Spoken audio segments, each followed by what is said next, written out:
যোৰহাটৰ বিভিন্ন কালী পূজা মণ্ডপসমূহলৈ আমি দেখা পাইছোঁ কেন্দ্ৰীয় মন্ত্ৰী পবিত্ৰ মাৰ্ঘেৰিটা ডাঙৰীয়া আহিছে আৰু ৰাইজৰ সৈতে মত বিনিময় কৰিছে আৰু দেৱীমাৰ আশীষ লৈছে। আমি মন্ত্ৰীগৰাকীৰ পৰা জানিব বিচাৰিম যে এইবাৰ আপুনি কালী পূজাত দেৱালীত যোৰহাটত আছে, ক'ত ক'ত গ'ল এতিয়ালৈকে? পুৱাৰ পৰাই তিয়ক, যোৰহাট ইত্যাদি এলেকাত আমি ৰাইজৰ সৈতে মুখামুখি হৈছোঁ। নামঘৰলৈ গৈছোঁ। মইনাপুৰী নামঘৰৰ পৰা আমাৰ এতিয়া পূব বঙাল পুখুৰীৰ তৃতীয় বাইলেনৰ আমাৰ কালী পূজা ভাগত উপস্থিত আছোঁহি মা কালীৰ আশীৰ্বাদ ল'বৰ বাবে। সকলো ভক্তপ্ৰাণ ৰাইজ আহিছে আৰু বঙাল পুখুৰী বুলি ক'লেই আজিৰ পৰা ৩৫ বছৰ আগৰ সেই দিনবিলাক মনত পৰে। আমি চাইকেল লৈ এইবিলাক অঞ্চলতে দাদু, প্ৰসেনজিৎ, জুবিনৰ মই আমি এইবিলাক ঘূৰি ফুৰিছিলোঁ। এই বঙাল পুখুৰীতে আছোঁ মই। এটা নষ্টালজিক পৰিৱেশ। তথাপি সময়ৰ গতিশীল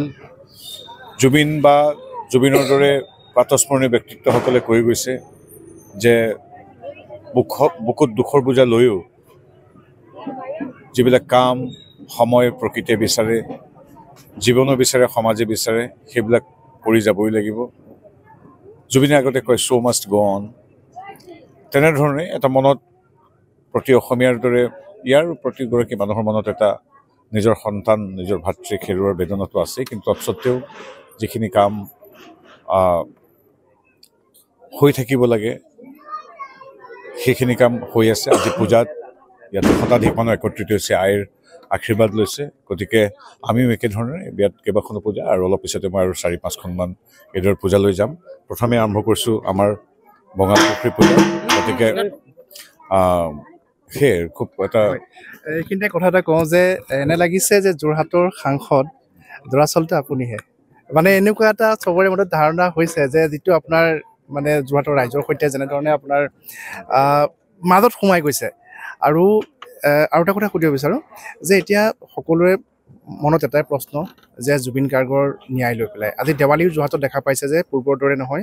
কলগছৰ পুলি এটাও বিক্ৰী নহ'লে আজি যোৰহাট নগৰত সকলো ব্যৱসায় প্ৰতিষ্ঠানে আজি কোনো জাক জমকতা পৰিহাৰ কৰি তেনেধৰণে দেৱালী উদযাপন কৰিছে। গতিকে সেই প্ৰসংগত অলপ কিবা তথ্য জনাব নেকি? প্ৰথম কথা হ'ল মুখ্যমন্ত্ৰী ডক্টৰ হিমন্ত বিশ্ব শৰ্মা, আমাৰ সভাপতি দিলীপ শইকীয়া মহোদয় তথা দলে মই আপোনালোকক পূৰ্বতে কৈছে যে আমাক এটা কথা কৈছিল, যিহেতু ইয়াৰ স্থানীয় সাংসদজনক দেখা পোৱা নাযায়, গতিকে কোনোবা এগৰাকীটো সাংসদৰ কাম কৰিব লাগিব। সেইকাৰণেই প্ৰতি সপ্তাহতে মই পৰাপক্ষত 2 দিন যোৰহাট লোকসভাৰ 10টা সমষ্টিত, মানে মাজুলীৰ পৰা সোণাৰীলৈকে বা আমাৰ যোৰহাটৰ পৰা ডিমৌলৈকে সকলো অঞ্চলত মই প্ৰতি মাহেকত অন্তত 4বাৰকৈ আহি 8-10 দিন কটাওঁ আৰু মানুহৰ গাঁৱলৈ যাওঁ। আমি বহুত বিখ্যাত লোকৰ দৰে চাৰ্কিট হাউচ বা হেৰিয়াত বহি মানুহক তালৈ নামাতো, আমি নিজে যাওঁ। আজি তেনেকৈ বহুকেইখন গাঁৱলৈ গ'লোঁ, আজি ইয়াতে বঙাল পুখুৰীত আছোঁ। গতিকেতো মোৰ দায়িত্বৰ কৰ্তব্য, কোনোবাইতো কাম কৰিব লাগিব। মানুহখিনিৰ যদি এখন কাগজ, চিঠি, এপ্লিকেশ্যন হয়, সেইখনটো মুখ্যমন্ত্ৰীক বা বিভাগীয় মন্ত্ৰীক দিবলৈ কোনোবা এজনটো সাংসদ লাগিব। সেই কামখিনিৰ কাৰণে মই নিয়মিতভাৱে কৰিছোঁ। ৰোগীক আৰ্থিক সহযোগিতা বঢ়োৱাৰ পৰা বাট পথ, দলং ইত্যাদি সকলো ছাত্ৰ ছাত্ৰীক সহযোগিতা এইবিলাক কাম কৰি আছোঁ যিমান পাৰি। আৰু ন্যায় কথাটো নিশ্চিতভাৱে ন্যায়টো আমি প্ৰত্যেকে বিচাৰিছোঁ, কাৰণ যিদৰে সমান্তৰালভাৱে সকলো কাম হ'ব লাগিব। জুবিন গাৰ্গৰ স্মৰণ সভা হৈ আছে, জুবিন গাৰ্গৰ সমাধি ক্ষেত্ৰৰ বাবে আজি গৰিমা গাৰ্গ তথা বিশিষ্টজনৰ উপস্থিতিত সমাধি বুলি নকওঁ, জুবিন ক্ষেত্ৰৰ বিষয়ে আজি প্ৰথম আনুষ্ঠানিক আলোচনা আৰম্ভ হৈছে। বিভিন্ন ঠাইত শিল্পীসকলে জুবিনৰ ৰং, তুলিকা বা ভাস্কৰ্যৰে জুবিনক মূৰ্তমান কৰিব বিচাৰিছে। জুবিনৰ নামত মানুহ একত্ৰিত হৈছে, হাতে হাত ধৰি সংকল্প লৈছে। এইবিলাক কাম চলি থাকিব, কিন্তু সমান্তৰালভাৱে সকলো আছে ন্যায়ৰ অপেক্ষাত, সত্য বা ৰহস্য উদ্ঘাটনৰ অপেক্ষাত। প্ৰথম কথা হ'ল কি হ'ল আমি জানিব লাগিব, আৰু যি ৰহস্যৰ সৃষ্টি হৈছে তাত যেতিয়া ন্যায়পালিকাই দিব, দোষীয়ে কঠোৰতম শাস্তি পাব লাগিব, প্ৰত্যেকে বিচাৰে। গতিকে ইয়াত কোনো কথাই নাই। 3,50,00,000 মানুহ বিচাৰে। জুবিন গাৰ্গৰ পৰা জুবিন গাৰ্গৰ এই অকাল বিয়োগ, অস্বাভাৱিক বিয়োগত মুখ্যমন্ত্ৰী মহোদয়ৰ পৰা গৰিমা গাৰ্গলৈকে সকলোৱে ন্যায় বিচাৰে, আৰু ন্যায় কোনে দিব? ন্যায়পালিকাই দিব। কিন্তু এইখিনিতে এটা কথা মই ক'ব বিচাৰোঁ, এইটো ৰাজনৈতিক বক্তব্য নহয়, এইটো এটা আশ্চৰ্যজনক কথা। কংগ্ৰেছে এনেকুৱা এটা কথা ক'ব বিচাৰিছে যেন ন্যায়টো মুখ্যমন্ত্ৰী এজনে বা চৰকাৰে দিয়ে। কংগ্ৰেছৰ সেই মহান ব্যক্তিসকলক ক'ব বিচাৰিছোঁ, ডক্টৰ হিমন্ত বিশ্ব শৰ্মা ন্যায়াধীশ বা ন্যায়মূৰ্তি নহয়। তেখেতে ন্যায়িক প্ৰক্ৰিয়াৰ প্ৰাৰম্ভতে যিখিনি অনুসন্ধান, যিখিনি ইনভেষ্টিগেশ্যন কৰিবলৈ, সেইখিনিত আমি দেখিছোঁ SIT কৰিছে, ন্যায়িক আয়োগ গঠন কৰিছে, সোধপোছ কৰা হৈছে, আটক কৰা হৈছে, যিখিনি কাম কৰিব লাগে সৰ্বোচ্চ উজাৰি কৰিছে। তাৰপিছত ন্যায় প্ৰদান কৰে। কোনে প্ৰদান কৰে? ন্যায়ালয়ে। আমাৰ প্ৰতিগৰাকী অসমীয়া বা অসমবাসীৰ দৰে ন্যায়পালিকাৰ ওপৰত অগাধ বিশ্বাস আছে। আমি অপেক্ষাৰত, আমি নিশ্চিত যে ন্যায়পালিকাই নিশ্চিতভাৱে আমাক ন্যায় প্ৰদান কৰিব, জুবিন গাৰ্গক ন্যায় প্ৰদান কৰিব। কিন্তু মই কংগ্ৰেছৰ সেই মহান যিসকল ব্যক্তি তেওঁলোকক ক'ব বিচাৰিছোঁ যে আপোনালোকে এনেকুৱা এটা নেৰেটিভ সৃষ্টি কৰিব নাযাব। আপোনালোকে ডক্টৰ হিমন্ত বিশ্ব শৰ্মাদেৱক ন্যায়াধীশ, ন্যায়মূৰ্তি বা ন্যায় প্ৰদান কৰোঁতা বুলি আপোনালোকে প্ৰতিষ্ঠা কৰিবলৈ নাযাব। ন্যায় দিয়ে ন্যায়ালয়ে। গতিকে এই কথাখিনি আমি পুনৰবাৰ তেওঁলোকক ক'ব বিচাৰিছোঁ। আৰু মুখ্যমন্ত্ৰীৰ পৰা গৰিমা গাৰ্গলৈকে, আমাৰ পৰা এই অনুষ্ঠান চাই থকা বা আপোনালোক সন্মানীয় সংবাদ মাধ্যমলৈকে প্ৰতিগৰাকী অসমবাসীয়ে আমি বিচাৰোঁ যে সকলো কাম হৈ থাকিব।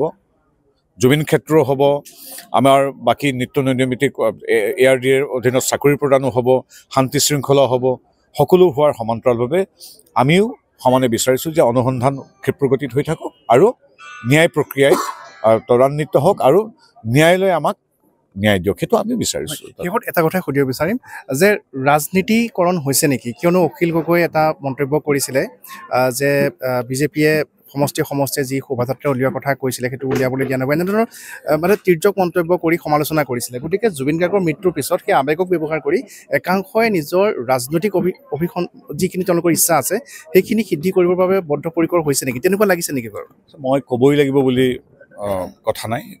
এই অসমৰ জনগণ ৰাজনৈতিক সামাজিকভাৱে বৰ সচেতন। ইতিমধ্যে আমি কিমান দেখিছোঁ মই নিজেই অসম আন্দোলনৰ পৰা আলফা মুভমেণ্টৰ পৰা কা মুভমেণ্টলৈকে প্ৰতিটো ক্ষেত্ৰত সময় আমাক শিকাই যায় আৰু অসমবাসী ৰাজনৈতিকভাৱে অতি বিচক্ষণ আৰু বহু অভিজ্ঞতাৰে পুষ্ট প্ৰতিটো প্ৰজন্মই। গতিকে কোনে কি কৰি আছে মই তেওঁলোকৰ কথা নকওঁ, কোনে কি কৰি আছে দেখিছে।